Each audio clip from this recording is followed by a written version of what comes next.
সুপ্রিয় দর্শক, আসসালামু আলাইকুম। আপনাদের সবাইকে স্বাগত জানাচ্ছি এখনকার আলোচনায়। আপনাদের সঙ্গে আছি আমি সিরাজুল ইসলাম।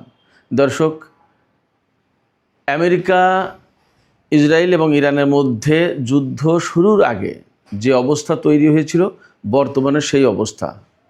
যেমন ইরানের পক্ষ থেকে যুদ্ধের প্রস্তুতি নেওয়া হচ্ছে, তেমনি ইসরায়েল এবং আমেরিকার পক্ষ থেকে যুদ্ধের প্রস্তুতি নেওয়া হচ্ছে এবং দুই পক্ষের মধ্যে একই রকমের উত্তপ্ত বাক্য বিনিময় চলছে। আমেরিকা এবং ইসরায়েলের পক্ষ থেকে বলা হচ্ছে যুদ্ধ আসন্ন এবং তারা যুদ্ধের ব্যাপারে সব ধরনের প্রস্তুতি নিচ্ছে। এমনকি মার্কিন প্রেসিডেন্ট ডোনাল্ড ট্রাম্প বলেছেন যে সময় অতি দ্রুত পার হয়ে যাচ্ছে, এখনই যদি ইরান একটা চুক্তি না করে তাহলে ইরানের উপর এমন হামলা চালানো হবে যা এর আগে কখনো হয়নি। আর ইরান পরিষ্কার করে বলেছে যে কোনো আগ্রাসনের দাঁত ভাঙা কঠোর জবাব দিতে তারা প্রস্তুত রয়েছে। এই অবস্থায় পরিস্থিতি এখন এমন যে ইসরায়েলের নিরাপত্তা মন্ত্রিসভা বৈঠক করছে সম্ভাব্য যুদ্ধের ব্যাপারে এবং আগামীকাল মঙ্গলবার মার্কিন প্রেসিডেন্ট ডোনাল্ড ট্রাম্প এই ব্যাপারে সিচুয়েশন রুম বৈঠক করবেন। তার মানে মোটামুটিভাবে যুদ্ধ আসন্ন বলা যায়। এই অবস্থায় ইরানের পক্ষ থেকে সাধারণ মানুষকেও অস্ত্র পরিচালনার জন্য উদ্বুদ্ধ করা হচ্ছে এবং তাদেরকে ট্রেনিং দেওয়া হচ্ছে। তাহলে আমরা কি নতুন আরেকটা ভয়াবহ যুদ্ধের দ্বার প্রান্তে উপস্থিত হয়েছি? সুপ্রিয় দর্শক, এখনকার আলোচনায় এই সমস্ত বিষয় নিয়েই কথা বলবো। আশা করি আপনারা শেষ পর্যন্ত সঙ্গে থাকবেন। আর ভিডিও ভালো লাগলে লাইক, কমেন্ট, শেয়ার করবেন এবং চ্যানেলটি সাবস্ক্রাইব করে সাথেই থাকবেন। দর্শক, চলুন বিস্তারিত আলোচনা করি। সর্বপ্রথমেই বলি যে মার্কিন প্রেসিডেন্ট ডোনাল্ড ট্রাম্প কি বলছেন। ডোনাল্ড ট্রাম্প চীন সফরে গিয়েছিলেন মূলত চীনকে এইভাবে প্রভাবিত করতে যাতে আমেরিকার পক্ষে দাঁড়িয়ে ইরানের বিরুদ্ধে কিছু শাস্তিমূলক ব্যবস্থা নেয়, ইরানকে হরমুজ প্রণালী খুলে দিতে বাধ্য করে এবং ইরানের ব্যাপারে আমেরিকার যেরকম অবস্থানে আছে চীন যদিও সেই রকম অবস্থানে না যায়, অন্তত ইরানের বিরুদ্ধে কিছু কথাবার্তা বলে, কিছু পদক্ষেপ নেয় বা আমেরিকা যে পদক্ষেপ নিতে যাচ্ছে সেই ব্যাপারে সমর্থন জানায়। কিন্তু প্রকৃতপক্ষে চীনের কাছ থেকে এরকম কোনো গ্রিন সিগন্যাল পায়নি। বরং তার আগে ইরানের পররাষ্ট্রমন্ত্রী আব্বাস আরাকচি চীন সফর করেছিলেন, সেখানে কিছু কথাবার্তা হয়ে রয়েছে। আর ডোনাল্ড ট্রাম্প চীন সফর থেকে ফেরত আসার পর রাশিয়ার প্রেসিডেন্ট ভ্লাদিমির পুতিন চীন সফরে যাচ্ছেন। আগামী 19 এবং 20 তারিখ এই সফর হওয়ার কথা।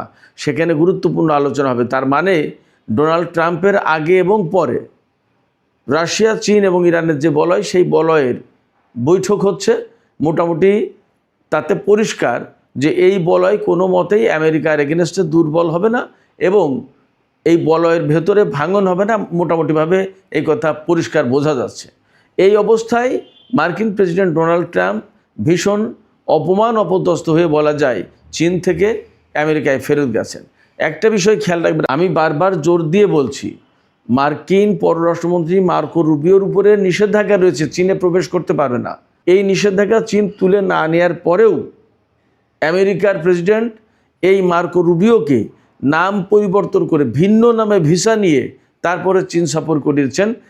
কারণ ছিল আমেরিকা ভীষণভাবে চাইছে যে চীন আমেরিকাকে সমর্থন দিক এবং ডোনাল্ড ট্রাম্প দেখাতে চেয়েছিল বিশ্বকে যে সে চীন সফরে গিয়ে চীনের প্রেসিডেন্টকে বা চীন সরকারকে তার পক্ষে আনতে পেরেছে, কিন্তু সেখানে ব্যর্থ হয়েছে এবং ডেমোক্র্যাটরা প্রচণ্ডভাবে সমালোচনা করছে এবং চীন সফরে ডোনাল্ড ট্রাম্পের এই অপদস্থ এবং পরাজয়ের বিষয়টা তারা অনেক বড় করে দেখছে। আমরা যতই বলি আমেরিকা পররাষ্ট্রনীতিতে রিপাবলিকান এবং ডেমোক্র্যাট দল একই অবস্থানে থাকে, তা যতই বলি, কিন্তু তাদের অভ্যন্তরীণ একটা রাজনীতি তো আছেই। এই ইন্টারনাল পলিটিক্সের কারণে ডেমোক্র্যাটরা ডোনাল্ড ট্রাম্পকে এখন ধুয়ে ছাড়ছে।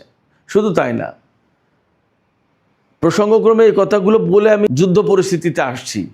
14 তারিখে মার্কিন কংগ্রেসের প্রতিনিধি পরিষদে ভোটাভুটি হয়েছে। কোন ইস্যুতে ভোটাভুটি হয়েছে? ইরানের বিরুদ্ধে মার্কিন প্রেসিডেন্ট ডোনাল্ড ট্রাম্প 60 দিনের বেশি সময় ধরে যুদ্ধ করতে পারবেন না। এই ব্যাপারে 1973 সালে আমেরিকায় ওয়ার পাওয়ার্স অ্যাক্ট নামে একটা আইন তৈরি হয়েছিল। সেই আইনটা কার্যকর বলবৎ করার জন্য এখন এই ভোটাভুটি হয়েছে। অর্থাৎ কংগ্রেসের অনুমোদন ছাড়া এখন মার্কিন প্রেসিডেন্ট ডোনাল্ড ট্রাম্প ইরানের বিরুদ্ধে আর যুদ্ধ করতে পারবেন না। এই ব্যাপারে ভোটাভুটি হয়েছে। এই ভোটাভুটিতে 212 সমান, দুই পক্ষে সমান ভোট পড়েছে। রিপাবলিকানরাও 212 জন প্রস্তাবের বিপক্ষে ভোট দিয়েছে, আর প্রস্তাবের পক্ষে ভোট দিয়েছে 212 জন ডেমোক্র্যাট দলের সদস্য। অর্থাৎ ডেমোক্র্যাটদের পক্ষে 212টি ভোট পড়েছে। ডেমোক্র্যাটদের 212 জন সদস্য, একজন সদস্য মনে হয় ভোটদানে অনুপস্থিত ছিলেন, তো সেখানে রিপাবলিকানদের 2-1 সমর্থন দিয়েছে এখানে। আর রিপাবলিকানদের 217 জনের ভিতরে 2-1 মনে হয় ভোটদানে বিরত ছিল, তাতে 212 জন ভোট দিয়েছে। তার মানে দুই পক্ষে সমান 212 করে ভোট পড়েছে। তার মানে হলো এই প্রস্তাব কিন্তু পাশ হলো না, সংখ্যাগরিষ্ঠতা পায়নি। ফলে ডোনাল্ড ট্রাম্প তার সুবিধা মতো যুদ্ধ করতে পারবে, এখন এই পরিস্থিতি দাঁড়ালো। এর আগে 13 তারিখে, 14 তারিখে প্রতিনিধি পরিষদের ভোট হয়েছে, 13 তারিখে সিনেটে ভোট হয়েছে। সিনেটে রিপাবলিকান দলের পক্ষে ভোট দিয়েছে 50 জন, আর 49 জন ডেমোক্র্যাট দলের পক্ষে ভোট দিয়েছে।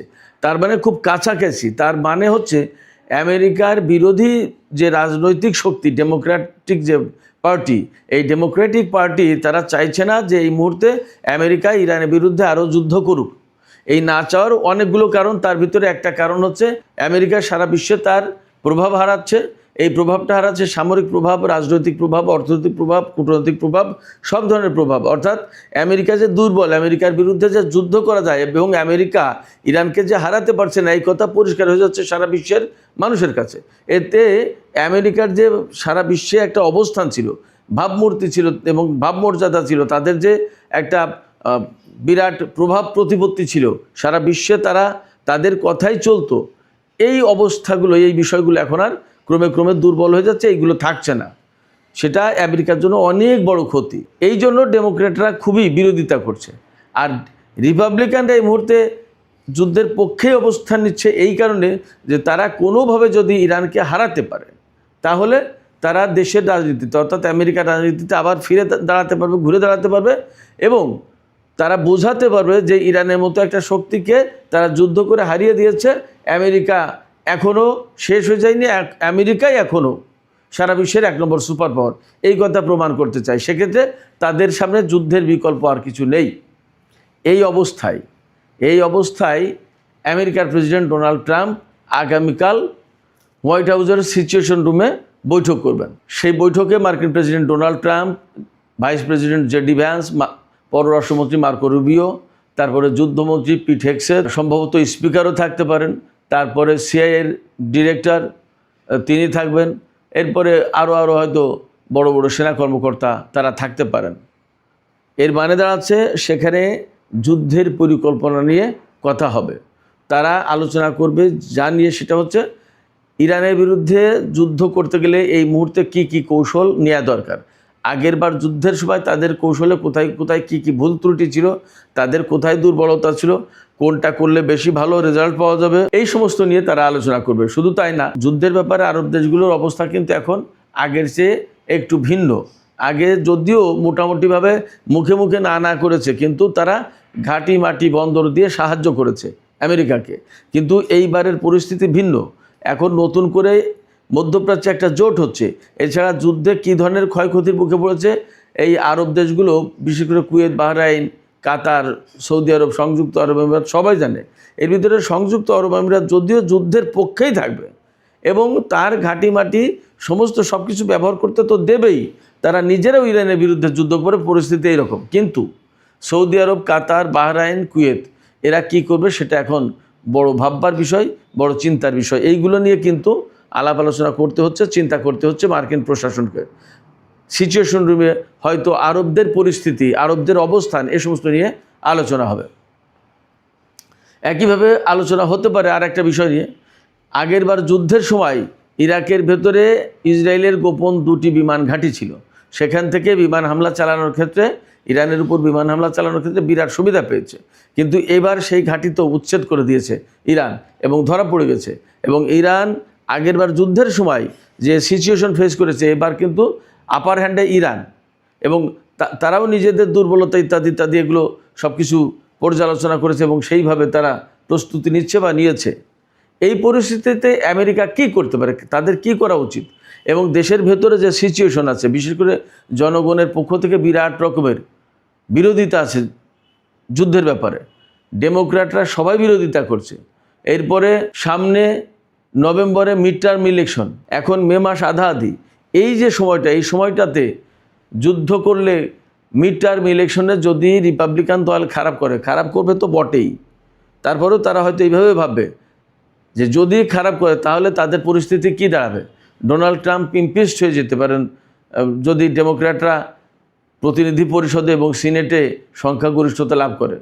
তাহলে ডোনাল্ড ট্রাম্প ইমপিচড হয়ে গেলে তাদের কোন পরিস্থিতি দাঁড়াবে, এবং রিপাবলিকানদের রাজনীতি ভীষণভাবে মার খেয়ে যাবে।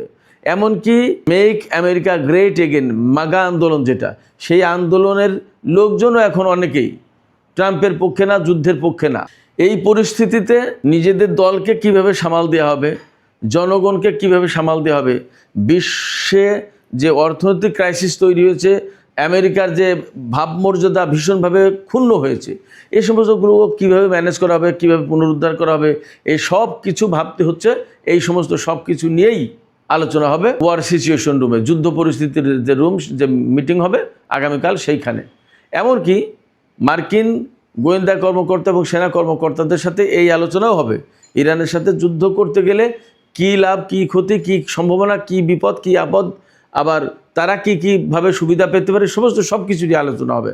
তার মানে মোটামুটিভাবে আমি যা বুঝতে পারছি, আমেরিকার মার্কো রুবিও, পিট হেগসেথ এবং ডোনাল্ড ট্রাম্প, এই তিনজন অবশ্যই যুদ্ধের পক্ষে কথা বলবে।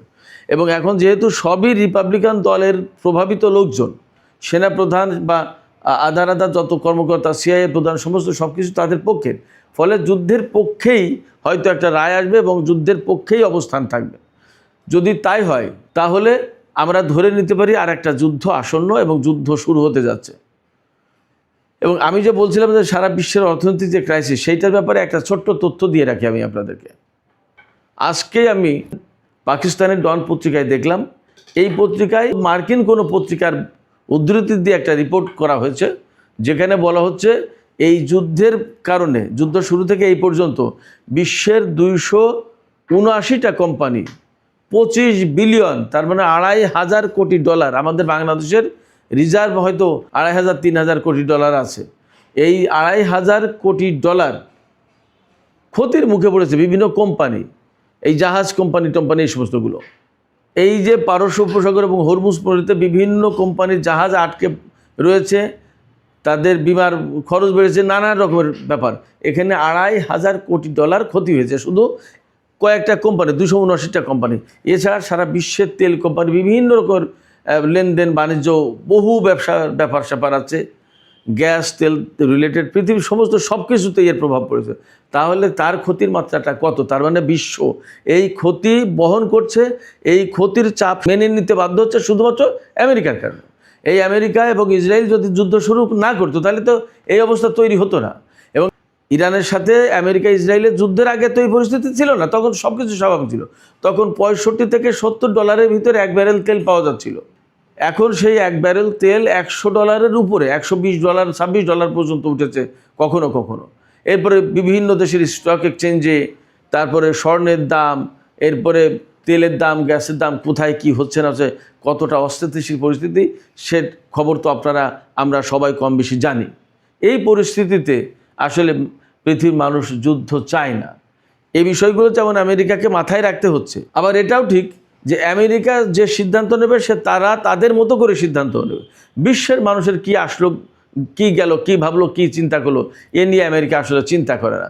যদি চিন্তা করতো তাহলে পৃথিবীর বিভিন্ন দেশে দেশে তারা এইভাবে যুদ্ধ করতে পারতো না, এবং শান্তি প্রতিষ্ঠান নেবে, গণতন্ত্র প্রতিষ্ঠান নেবে, মানবাধিকার প্রতিষ্ঠান নেবে, লক্ষ লক্ষ মানুষ হত্যা করতে পারতো না। একটা যুদ্ধ হয় এবং কত মানুষ মারা যায় আপনারা বলুন। এই যে ইরানের যে কথা বলে যুদ্ধ শুরু করলো, ইরানে আমেরিকা কোন কথা বলে যুদ্ধ শুরু করেছিল? মূলত প্রথমে যে ইরানে গণতন্ত্র নেই, মানবাধিকার নেই, বিক্ষোভকারীদের দমন করা হচ্ছে, অমুক করা হচ্ছে, তমুক করা হচ্ছে, দেশের অর্থনীতি খারাপ, সরকার পারছে না, এই সরকার পরিবর্তন করে দিতে হবে, ইত্যাদি ইত্যাদি। কিন্তু শেষমেশ এখন কোথায় এসে দাঁড়িয়েছে? না সেই ইরানি জনগণের স্বার্থের কথা আছে, না সেই ইরানি জনগণের মানবাধিকারের কথা আছে, না কোনো কিছু আছে, বরং সাধারণ মানুষকে হত্যা করা হচ্ছে, স্কুলের বাচ্চাদেরকে হত্যা করা হচ্ছে। এবং এখন তারা পরমাণু কর্মসূচি নিয়ে ব্যস্ত। এই পরমাণু কর্মসূচি বন্ধ না করলে ইরানের বিরুদ্ধে আবার হামলা চালাবে। তার মানে কি? তার মানে হচ্ছে ওই যে কথা বলেছিল যে ইরানের গণতন্ত্র প্রতিষ্ঠা, মানবাধিকার প্রতিষ্ঠা, জনগণের অধিকার প্রতিষ্ঠা, জনগণকে সেভ করা, তাদের অর্থনৈতিক অবস্থা ভালো করা, এগুলো সবই আসলে ভুয়া মিথ্যা কথা ছিল। এগুলো ইরানের জনগণকে প্রভাবিত করে নিজেদের পক্ষে নেওয়ার একটা কৌশল ছিল। প্রকৃতপক্ষে এই সমস্ত সব কিছুর আড়ালে ছিল ইরানের সরকার পরিবর্তন করে সেখানে নিজেদের পছন্দ মতো একটা পুতুল সরকার প্রতিষ্ঠা করে মধ্যপ্রাচ্যকে তথা সারা বিশ্বকে নিয়ন্ত্রণের একটা পাকাপোক্ত ব্যবস্থা করা এবং গ্রেটার ইসরায়েল প্রতিষ্ঠা করা, নিউ মিডল ইস্ট প্ল্যান বাস্তবায়ন করা। কিন্তু ইরানের প্রতিরোধের মুখে আসলে তা হয়নি। এখন এই পরিকল্পনা বাস্তবায়ন না করলে ইসরায়েলের জন্য সমস্যা, আমেরিকার জন্য সমস্যা। আমেরিকার জন্য সমস্যা, বিশেষ করে রিপাবলিকানরা অবশ্যই ক্ষমতা হারাবে এবং সারা বিশ্বে আমেরিকার যে ভাবমূর্তি ক্ষুণ্ণ হলো, যে প্রভাব প্রতিপত্তি ধ্বংস হয়ে গেল, এইটা আর কখনো তারা ফিরে পাবে না। আর ইসরায়েলের সমস্যা হচ্ছে আমেরিকা যদি হেরে যায়, যুদ্ধ যদি বন্ধ হয়, তাহলে কোনো না কোনো সময় এসে, এবং সেটা অল্প সময়ের ভেতরেই, ইরান ঠিকই ইসরায়েলকে হিসাব নিকাশের আওতায় আনবে এবং ইসরায়েলের বিরুদ্ধে ব্যবস্থা নেবে। এবং সেই ব্যবস্থা সাধারণভাবে নেবে না, সেটা যুদ্ধ করে নেবে। ইসরায়েলের উপর অবশ্যই ইরানের পক্ষ থেকে বড় রকমের হামলা হবে এবং মধ্যপ্রাচ্যে ইরানের যে সহযোগী যোদ্ধা গোষ্ঠীগুলো আছে তারা ইসরায়েলের উপর ঠিকই হামলা চালাবে। তখন ইসরায়েলের এই অবস্থা থেকে বাঁচতে ইসরায়েলও যুদ্ধ করতে চায়, আমেরিকাও যুদ্ধ করতে চায়। এই পরিস্থিতিতে ইরান কি বলবে? ইরানের জেনারেলরা, ইরানের কমান্ডাররা বলছেন এবং ইরানের বর্তমানে যে সর্বোচ্চ নেতা তিনিও বলেছেন, বা ইরানের প্রেসিডেন্ট, সরকার এবং সংসদ সব জায়গা থেকে পরিষ্কার করে বলা হচ্ছে যে এবার যদি বিন্দু বিসর্গ হামলা হয়, কোনো রকমের হামলা হয়, তাহলে কয়েকটা কাজ হবে। কঠোর জবাব তো হবেই, এবং তারা বড় বড় ক্ষেপণাস্ত্র এবং নতুন নতুন চমক দেয়া অস্ত্র ব্যবহার করবে। পাশাপাশি একদম পরিষ্কার করে বলে দিয়েছেন ইরানের জাতীয় নিরাপত্তা এবং পররাষ্ট্রনীতি বিষয়ক সংসদীয় কমিটির মুখপাত্র ইব্রাহিম রেজাই, তিনি পরিষ্কার করে বলে দিয়েছেন যে এবার যদি হামলা হয় তাহলে ইরান অবশ্যই 90 মাত্রা ইউরেনিয়াম সমৃদ্ধ করবে। এবং আপনারা সবাই জানেন, আমরা বহুবার বলেছি, 90 মাত্রা ইউরেনিয়াম সমৃদ্ধ করা মানেই পরমাণু বোমা বানানো। এবং পরমাণু বোমা বানানো মানে সেটা খেলা করার জন্য না, কাউকে শান্তির নিদর্শন হিসেবে উপহার দেওয়ার জন্য না, সেটা যুদ্ধের জন্য ব্যবহৃত হবে। এবং আমেরিকা, ইসরায়েল যদি ইরানের বিরুদ্ধে এই ধরনের কোনো পদক্ষেপ দিতে চায়, ইরান পাল্টা ব্যবস্থা নেবে, ইরান ছেড়ে দেবে না। এবং ইরানের যে মিত্র দুই দেশ রাশিয়া এবং চীন, তারা ছাড়বে না। এবং এরই মধ্যে হরমুজ প্রণালী খুলে দেওয়ার ব্যাপারে জাতিসংঘ নিরাপত্তা পরিষদে নতুন করে আবার খসড়ার প্রস্তাব উত্থাপন করেছে। এটার উপর এখনও ভোটাভুটি হয়নি, ভোটাভুটি হবে। এই ব্যাপারে রাশিয়া এবং চীন, এই ডোনাল্ড ট্রাম্প সফর শেষ করার পরে রাশিয়া এবং চীন পরিষ্কার করে বলে দিয়েছে এই খসড়া প্রস্তাব এখন নিরাপত্তা পরিষদে আমেরিকা এবং বাহরাইনের পক্ষ থেকে উত্থাপন করা ঠিক হয়নি, এটা উপযুক্ত সময় না, এবং এর বিরুদ্ধে নিশ্চিত থাকুন চীন এবং রাশিয়া ভেটো দেবে। ফলে একথা ভাবার কোনো কারণ নেই যে ডোনাল্ড ট্রাম্প চীন সফর থেকে ফিরে এসে চীনের সরকারকে তার পক্ষে নিতে পেরেছে, কোনো কারণই নেই। আমেরিকার বিরুদ্ধে রাশিয়া, চীন এবং ইরান যে শক্ত অবস্থান ছিল সেই জায়গায় আছে। বরং এখন এই তিনটা দেশই প্লাস এদের যারা মিত্র, তারা সবাই ভাবছে ইরান, আমেরিকা এবং ইসরায়েলের বিরুদ্ধে যুদ্ধের বিজয়ের দ্বার প্রান্তে। প্রাথমিক বিজয় অলরেডি ইরানের হয়েছে, সেই ক্ষেত্রে এরা কেউ ইরানকে ছেড়ে যাবে না, যাওয়ার কোনো কারণই নেই। এরপরেও ইসরায়েল এবং আমেরিকা যুদ্ধ করতে চায়। এই যুদ্ধের ব্যাপারে ইসরায়েলের প্রধানমন্ত্রী বেনিয়ামিন নেতানিয়াহু গতকালকে ইসরায়েলের যে নিরাপত্তা মন্ত্রী পরিষদ তাদের সাথে বৈঠক করেছেন নেতানিয়াহু। সেখানে ছিল ইসরায়েলের পররাষ্ট্রমন্ত্রী, প্রতিরক্ষামন্ত্রী, অর্থমন্ত্রী, জাতীয় নিরাপত্তা মন্ত্রী এবং বিরোধী দলের একজন নেতা আর নেতানিয়াহু। সেখানে পরিষ্কারভাবে ইরানের বিরুদ্ধে যুদ্ধ করার বিষয়ে আলোচনা হয়েছে এবং নেতানিয়াহু এই নিরাপত্তা মন্ত্রী পরিষদের সবাইকে জানিয়েছে ডোনাল্ড ট্রাম্পের সাথে তার আলাপ হবে এবং ডোনাল্ড ট্রাম্প চীনে গিয়ে কী করলো না করলো তার সমস্ত সব কিছু ট্রাম্প নেতানিয়াহুকে ব্রিফ করবে। তার মানে হচ্ছে ডোনাল্ড ট্রাম্প নেতানিয়াহুর অনুমতি নিয়ে সমস্ত সব কিছু করে এবং বিদেশ সফরে গিয়ে কি হলো না হলো সেটা ডোনাল্ড ট্রাম্প নেতানিয়াহুকে ব্রিফ করে। যেমন আমাদের বাংলাদেশের প্রধানমন্ত্রী বিদেশ সফরে গেলে সেখান থেকে ফিরে এসে প্রেসিডেন্টকে ব্রিফ করে, এটা জাস্ট ফর্মালিটি। তো ডোনাল্ড ট্রাম্প চীন সফরে গেল, সেখান থেকে ফিরে এসে ফোনে নেতানিয়াহুকে ব্রিফ করবে যে আমি এই করলাম, এই করলাম। আপনি ভাবেন ডোনাল্ড ট্রাম্পের স্বাধীনতা কত, আর ইসরায়েলের প্রধানমন্ত্রী নেতানিয়াহুর অবস্থান মার্কিন প্রেসিডেন্টের কতটা উপরে। এই পরিস্থিতিতে আমরা মোটামুটিভাবে একথা বলতে পারছি বা ভাবতে বাধ্য হচ্ছি যে বিশ্ব সম্ভবত আর একটা নতুন যুদ্ধের দ্বার প্রান্তে, এবং সেই যুদ্ধটা শুরুর যথেষ্ট আশঙ্কা রয়েছে নতুন সপ্তাহ শুরুর দিকেই, যেমন সেটা আগামী শুক্র শনিবারের দিকেই মনে হয় হয়ে যেতে পারে যুদ্ধ শুরু, কিছুই বলা যাচ্ছে না। তো সুপ্রিয় দর্শক, এখনকার আলোচনা এখানেই শেষ করতে চাই। আলোচনা শেষের আগে আপনাদের কাছে মতামত জানতে চাই, আপনারা কি মনে করেন নতুন করে বিশ্ব কি আরেকটা যুদ্ধের মুখে পড়তে যাচ্ছে? এবং এই যুদ্ধ যদি শুরু হয় তাহলে ইরান আসলে কতটা টিকে থাকতে পারবে আমেরিকা ইসরায়েলের হামলার মুখে? আপনাদের মতামত কমেন্টে জানাতে পারেন। আর ভিডিও ভালো লাগলে নিশ্চয়ই লাইক কমেন্ট শেয়ার করবেন এবং চ্যানেলটি সাবস্ক্রাইব করে আমাদের সাথেই থাকবেন। সুপ্রিয় দর্শক, এখনকার আলোচনা এখানে শেষ করতে চাইছি। আপনারা সবাই ভালো থাকুন। আল্লাহ হাফেজ।